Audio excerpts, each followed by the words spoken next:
Hi, I'm Will from the Webb Dean Stevens Museum in Wethersfield, Connecticut. And in today's Digging Deeper video, I'm going to be talking about how the Webb and Dean families in the mid to late 18th century interacted with the greater world beyond the 13 colonies. Being merchants, both the Webbs and the Deans were intimately aware of and involved in maritime trade. It is said that the sea connects all things. And never was this more true than in the 18th century, when nearly all trade, news, travelers, and political, religious, and scientific ideas moved on vessels. All of these things, as well as all of the people who made, bought, sold, used, or otherwise interacted with them, were part of what many historians today call the Atlantic world.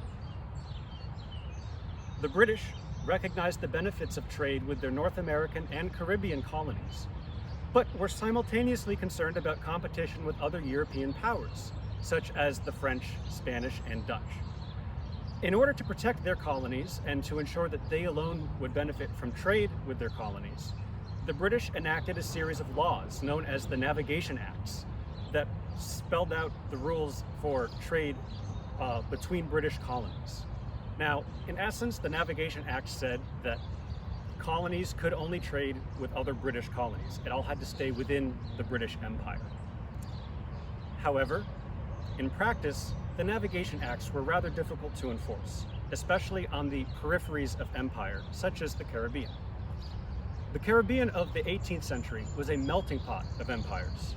The French, Dutch, Spanish, and British all claimed islands in the area, making it an epicenter of not only intercolonial trade, but international trade as well.